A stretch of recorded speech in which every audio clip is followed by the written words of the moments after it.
driving light. Yan, ganyang kaliwanag.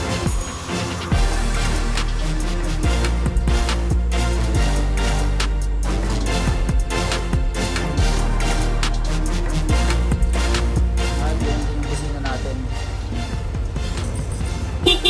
Yun.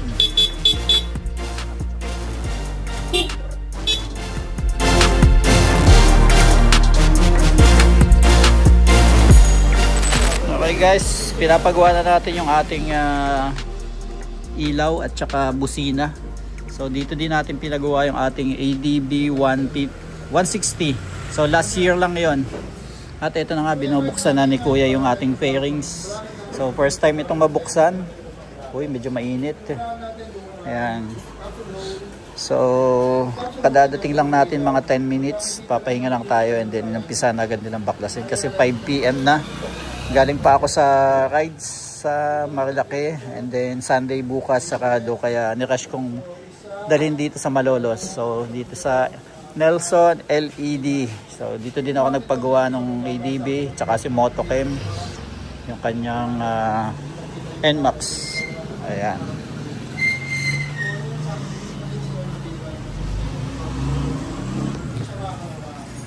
So mamaya check natin kung ano yung magiging final result pag nakikabit na yung ating busina at saka yung ating ilaw. Alright. Ayun. Gumagana na ang busina natin at saka ilaw.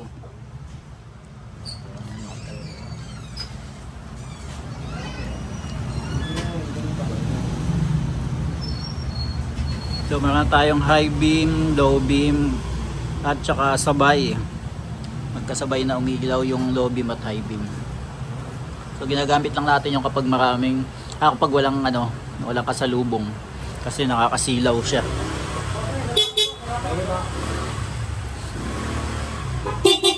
Ayun. Parehas na yung tunog ng ating ADB 160. Lakas. So na ito yung busina. At yung isa nakatago. Yun. Tsaka yung stock niya nandun sa ilalim. Wala nang ginalaw dun sa stock. So mayroong switch ng stock at saka yung loud horn. Alright. Ayan, nakakabit na yung ating MDL. So ganyan na yung tsura niya, nadagdagan na ng ilaw.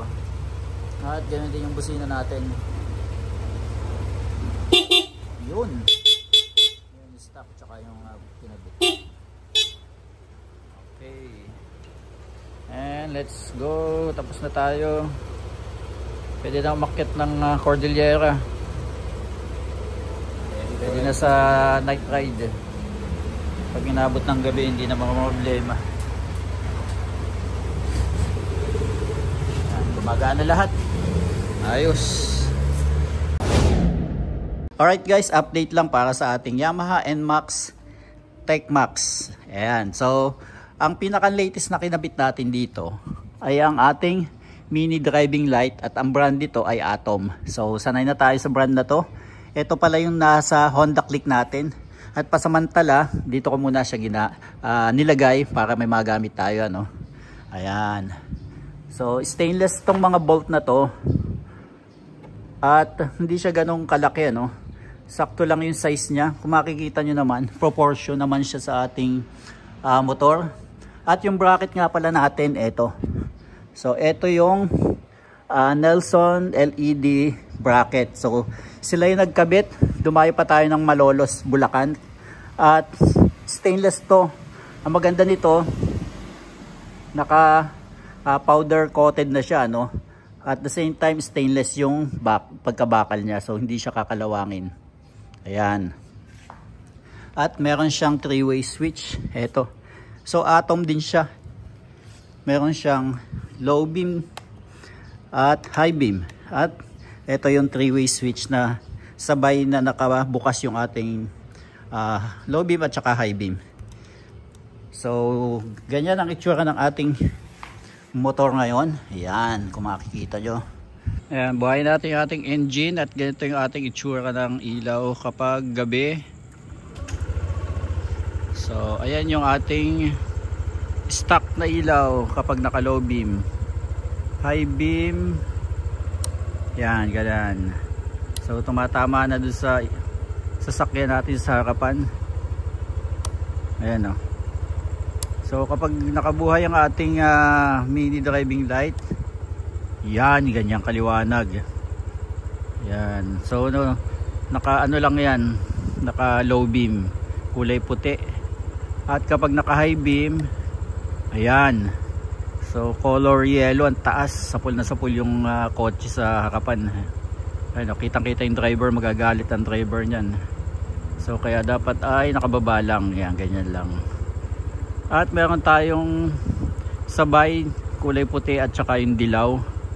Ayan, so medyo nabawasan lang ng konti yung puti kung mapapansin nyo, ayan, pag nagsiswitch na. So sabay yung low at saka high beam. So yun yung ating third button, yung madaling pindutin lang, nandito sa ating gilid dito.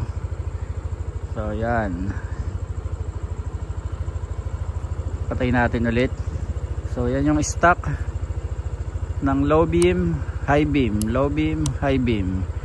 At yung ating mini driving light na atom, ayan. Tapos high beam, dagdag yung high beam natin. So okay na siguro to sa gabi.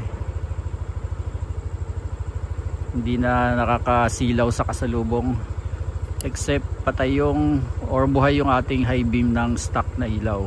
Ganyan.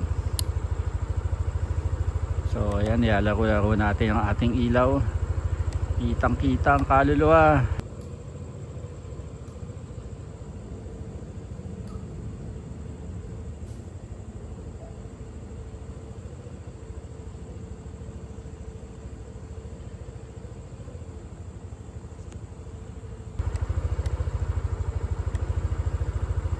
Yun.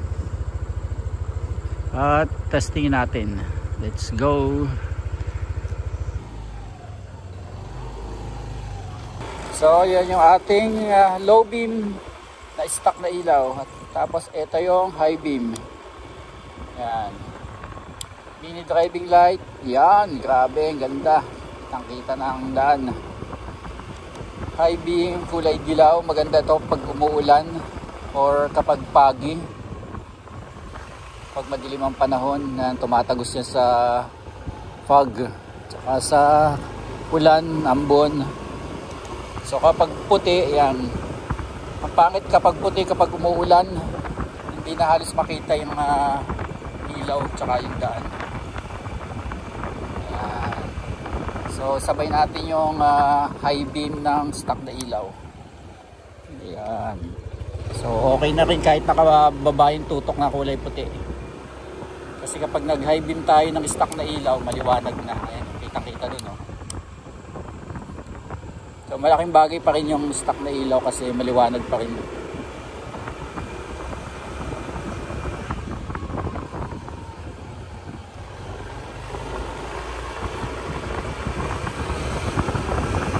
Yun. Kung mapapansin nyo yung mga sasakyan, hindi kita yung driver side. Pero kapag binuhay natin yung ating high beam, kitang-kita yan. Ayan, oh. Ayun, kitang-kita ang driver side tsaka passenger.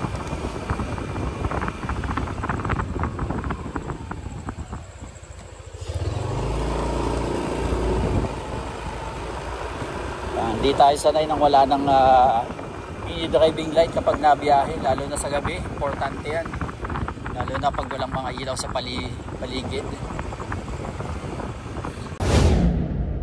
So yun na nga ang ating pinakang latest para dito sa ating Yamaha NMAX TechMax. At nagustuhan ko yung pagkakagawa kasi hindi masyadong mababa yung pwesto ng mini driving light natin. Kasi gusto ko mataas yung pwesto, ano, dahil kung mababa yung tapon niya o yung spot is ang pangit, ano. So nakakasilaw yon. Kaya okay na ako dito. Ayan. Diba? Ayos na ayos. So yun. Thank you for watching, guys. At sa mga susunod nating video para dito sa ating Yamaha NMAX TechMax. So sa mga bagong update, please do subscribe sa ating YouTube channel and thank you for watching. Bye bye.